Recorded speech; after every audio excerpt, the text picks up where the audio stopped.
पति का सौदा। मनीषा और नमन की शादी को लगभग 6 साल हो चुके थे।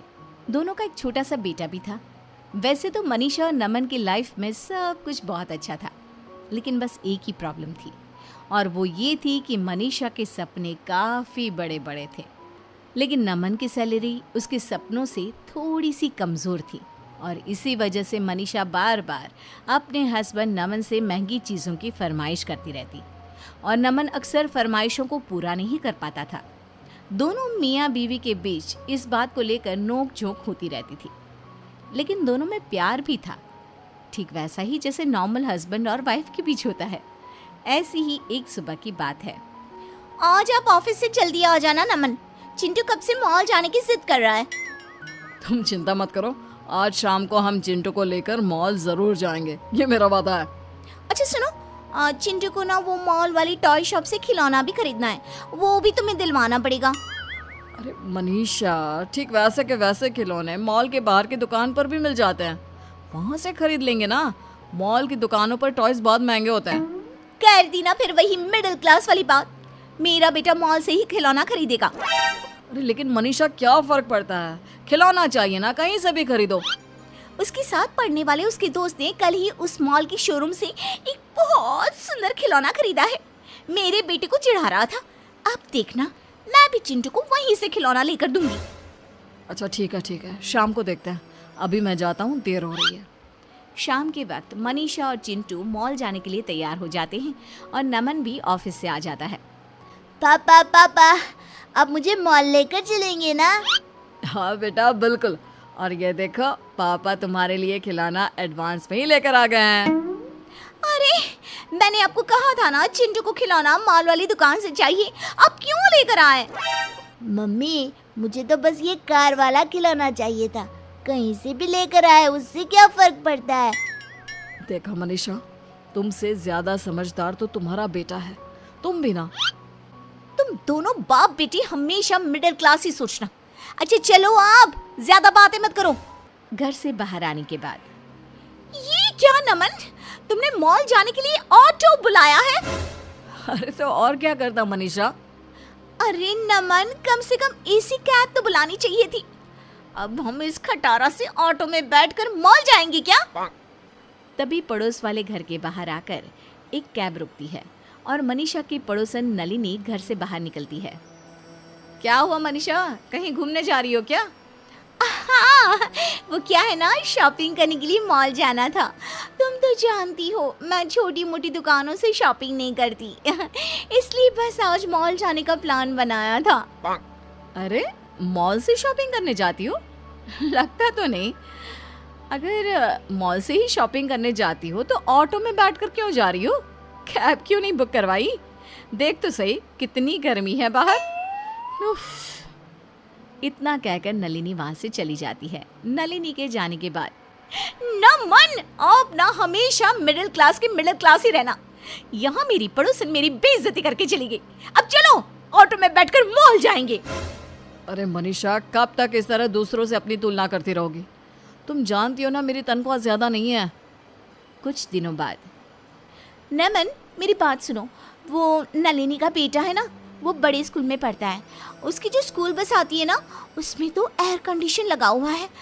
और एक हमारा बेटा देखो, छोटे से स्कूल में पढ़ता है, टूटी सी वैन में बैठकर जाता है। अरे मनीषा, फिर से वही बात। तुम जानती हो ना हमारी फाइनेंशियल कंडीशन कैसी है। मैं कुछ नहीं जानती। नमन, मुझे भी अपने चिंटू का एडमिशन बड़े वाले स्कूल में करवाना है। मेरा बेटा भी फर्राटीदार अंग्रेजी बोलेगा। अरे मम्मी, अंग्रेजी तो मैं अब भी फर्राटेदार बोलता हूँ। मैं भी तो इंग्लिश मीडियम स्कूल में पढ़ता हूँ। क्या हुआ अगर मेरे स्कूल का साइज थोड़ा छोटा है? अरे चुप कर, तू बहुत बीच में पटर पटर बोलता है। एक तो तेरे पापा और ऊपर से तू कभी नहीं सुधर सकते। देखो मनीषा, उस स्कूल की फीस 2 लाख रुपए है, और मेरी इतनी तनख्वाह ही नहीं तो मैं चिंटू को ऐसे स्कूल में कैसे पढ़ा सकता हूँ? तो क्या हमारा बच्चा पूरी जिंदगी उस छोटे से स्कूल में पढ़ता रहेगा? अड़ोस पड़ोस के सारे बच्चों के सामने कितनी शर्म आती है मुझे। अरे मम्मी, मैंने कब कहा मुझे शर्म आती है? मुझे तो अपने स्कूल में बहुत मजा आता है। देखा तुमने। और वैसे भी मनीषा, बच्चा इंटेलिजेंट होना चाहिए, स्कूल बड़ा या छोटा होने से कोई फर्क नहीं पड़ता। एक दिन अचानक मनीषा की सहेली मेघना उसके घर आती है। अरे मेघना, इतने सालों के बाद भाई कॉलेज में पढ़ा करती थी, उसके बाद आज मिलना हो रहा है। अरे क्या बताऊं, शादी के बाद मैं कनाडा शिफ्ट हो गई थी। जैसे ही यहाँ आई तो सबसे पहले तुझसे मिलने का मन किया। अरे हाँ हाँ बिल्कुल। वैसे तुम तो कनाडा जाकर पूरी अंग्रेज हो गई हो।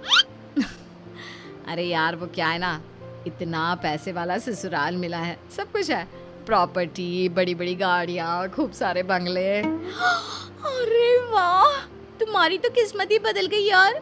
कितने लकी हो ना तुम। हाँ लकी तो मैं हूँ, खूब सारा पैसा, ऐश करने की सारी चीजें हैं मेरे पास, बस एक पति नहीं है। क्या मतलब पति नहीं है? अरे क्या बताऊँ, जिस लड़के से शादी हुई उसकी कनाडा में ऑलरेडी एक बीवी थी।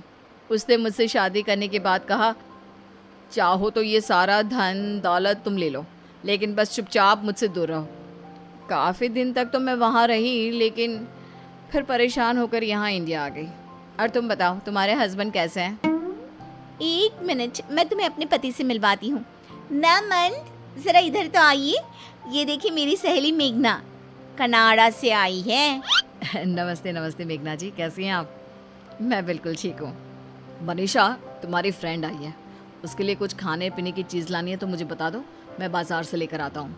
नहीं नहीं नहीं, इसे तो कोल्ड कॉफी बहुत पसंद है और मैं इसके लिए अपने हाथों से बनाऊंगी।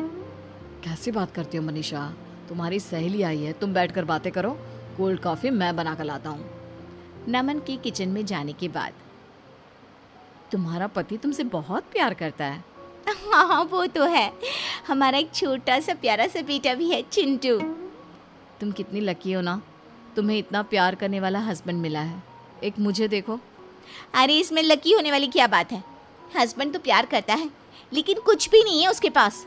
अरे बस ये छोटा सा घर है, कहने को एक गाड़ी भी नहीं हमारे पास, और बेटा भी ना छोटे से स्कूल में पढ़ता है।